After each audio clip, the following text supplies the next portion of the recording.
ವೈದ್ಯಕೀಯ ಶಿಕ್ಷಣ ಸಚಿವ ಡಾಕ್ಟರ್ ಶರಣಪ್ರಕಾಶ್ ಪಾಟೀಲ್ ನಿನ್ನೆ ಕೊಡಗು ವೈದ್ಯಕೀಯ ವಿಜ್ಞಾನಗಳ ಸಂಸ್ಥೆಗೆ ಭೇಟಿ ನೀಡಿ ಪರಿಶೀಲಿಸಿದರು. ಶಾಸಕ ಡಾಕ್ಟರ್ ಮಂಥರಗೌಡ ಸೇರಿದಂತೆ ಅಧಿಕಾರಿಗಳು, ವೈದ್ಯ ಸಿಬ್ಬಂದಿ ಉಪಸ್ಥಿತರಿದ್ದರು.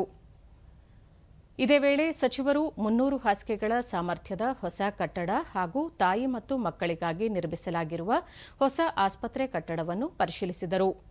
ಸದ್ಯದಲ್ಲೇ ಅಳವಡಿಸಲಿರುವ ಅತ್ಯಾಧುನಿಕ ಎಂಆರ್ಐ ಸ್ಕ್ಯಾನಿಂಗ್ ಯಂತ್ರ ಹಾಗೂ ಹೆಚ್ಚುವರಿ ಸಿಟಿ ಸ್ಕ್ಯಾನಿಂಗ್ ಯಂತ್ರವನ್ನು ಪರಿಶೀಲಿಸಿದರು. ಬಳಿಕ ಮಡಿಕೇರಿ ತಾಲೂಕಿನ ಕರ್ಣಂಗೇರಿ ಗ್ರಾಮದಲ್ಲಿರುವ ಮೆಡಿಕಲ್ ಕಾಲೇಜಿಗೆ ಭೇಟಿ ನೀಡಿದ ಸಚಿವರು ವಿದ್ಯಾರ್ಥಿಗಳೊಂದಿಗೆ ಸಂವಾದ ನಡೆಸಿದರು. ಈ ವೇಳೆ ವಿದ್ಯಾರ್ಥಿಗಳು ತಮ್ಮ ಸಮಸ್ಯೆಗಳನ್ನು ಸಚಿವರೆದುರು ತೆರೆದಿಟ್ಟರು. ಇದಕ್ಕೆಲ್ಲ ಸಕಾರಾತ್ಮಕವಾಗಿ ಸ್ಪಂದಿಸಿದ ಸಚಿವರು ವಿದ್ಯಾರ್ಥಿಗಳ ಸಮಸ್ಯೆ ಬಗೆಹರಿಸಲು ಸೂಕ್ತ ಕ್ರಮ ಕೈಗೊಳ್ಳುವಂತೆ ಅಧಿಕಾರಿಗಳಿಗೆ ಸೂಚಿಸಿದರು.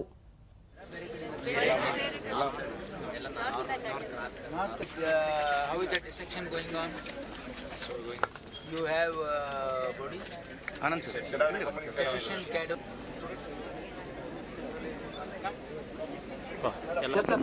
ಇವತ್ತು ಬಳಿಕ ಸಚಿವ ಶರಣಪ್ರಕಾಶ್ ಪಾಟೀಲ್ ಮುಂದಿನ ದಿನಗಳಲ್ಲಿ ಅಧಿಕಾರಿಗಳ ಸಭೆ ಕರೆದು ಮಾಹಿತಿ ಪಡೆದುಕೊಂಡು ವೈದ್ಯ ಸಿಬ್ಬಂದಿಯನ್ನು ನಿಯೋಜನೆ ಮಾಡಲು ಕ್ರಮ ಕೈಗೊಳ್ಳಲಾಗುವುದು. ಕೊಡಗು ವೈದ್ಯಕೀಯ ವಿಜ್ಞಾನ ಸಂಸ್ಥೆಗೆ ಹೊಸದಾಗಿ ಕ್ಯಾಥ್ ಲ್ಯಾಬ್ ಸಹ ತರಲು ಯೋಜಿಸಲಾಗಿದೆ. 10 ಕೋಟಿ ರೂಪಾಯಿ ವೆಚ್ಚದಲ್ಲಿ ಕಾರ್ಡಿಯಾಕ್ ಸೆಂಟರ್ ಸ್ಥಾಪಿಸಲು ತೀರ್ಮಾನಿಸಲಾಗಿದ್ದು, ಇನ್ನು 5 ತಿಂಗಳಲ್ಲಿ ಈ ಲ್ಯಾಬ್ ಕಾರ್ಯಾರಂಭ ಮಾಡಲಿದೆ ಎಂದರು. ವೈದ್ಯಕೀಯ ಕಾಲೇಜಿನ ಸೀಟು ಹೆಚ್ಚಳ ಜೊತೆಗೆ ವಿದ್ಯಾರ್ಥಿಗಳಿಗೆ ಅಗತ್ಯ ಮೂಲಸೌಕರ್ಯ ಒದಗಿಸಲಾಗುವುದು. ವೈದ್ಯಕೀಯ ಕಾಲೇಜಿಗೆ ಅತ್ಯಾಧುನಿಕ ಎಂಆರ್ಐ ಕೇಂದ್ರ ಹಾಗೂ ಕ್ಯಾಥ್ ಲ್ಯಾಬ್ ಸ್ಥಾಪಿಸಲು ಕ್ರಮ ವಹಿಸಲಾಗುವುದು ಎಂದು ಭರವಸೆ ನೀಡಿದರು. ಕ್ಯಾಥ್ ಲ್ಯಾಬ್ ಅನ್ನು ಪಿಪಿಪಿ ಮಾಡೆಲಲ್ಲಿ ಎಸ್ಟಾಬ್ಲಿಷ್ ಮಾಡ್ತೀವಿ ಅಂತ ಬಜೆಟ್ ಅನೌನ್ಸ್ಮೆಂಟ್ ಇದೆ. ಹಾಗಾಗಿ ಅದನ್ನು ಕೂಡ ಅವರ ಭಾಳ ಒಂದು ಒತ್ತಾಯ ಇತ್ತು. ಯಾಕಂದರೆ ಕೊಡಗು ಜಿಲ್ಲೆ ಇದೊಂದು ಸ್ಪೆಷಲ್ ಜಿಲ್ಲೆ ಇದೆ. ಹಾಗಾಗಿ ಇಲ್ಲಿ ಸವಲತ್ತುಗಳು ನಾವು ಜನರಿಗೆ ಕೊಡ್ತಕ್ಕಂಥ ಅವಶ್ಯಕತೆ ಇದೆ ಅಂತ ಹೇಳಿ ಅವರು ಕೂಡ ಅವರ ಪ್ರಯತ್ನದಿಂದ ಇಲ್ಲಿ ಅದನ್ನು ಕೂಡ ನಾವು ಮಾಡಲಿಕ್ಕೆ ಇಲ್ಲಿ ವ್ಯವಸ್ಥೆ ಏನು ಮಾಡ್ಬೋದು ಅಂತಕ್ಕಂಥ ಪರಿಶೀಲನೆ ಮಾಡಲಿಕ್ಕೆ ನಾನು ಇಲ್ಲಿ ಬಂದಿದ್ದೀನಿ.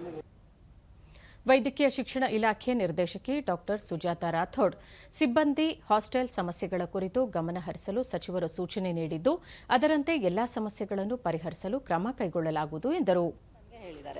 ಇಲ್ಲಿರೋದು ಸ್ಟಾಫ್ ಡಿಫಿಷಿಯನ್ಸಿ ಆಗ್ಬೋದು, ಹಾಸ್ಟೆಲಲ್ಲಿ ಫೆಸಿಲಿಟೀಸ್ಗಳು ತೊಂದರೆಗಳಿರ್ಬೋದು, ಇದ್ರ ಬಗ್ಗೆ ಎಲ್ಲ ತಿಳಿಸಿರೋದನ್ನು ನಾವು ಕಾರ್ಯಗತವಾಗಿ ಮಾಡೋಕ್ಕೆ ಪೂರ್ಣ ಪ್ರಮಾಣದಲ್ಲಿ ಪ್ರಯತ್ನ ಮಾಡ್ತೀವಿ.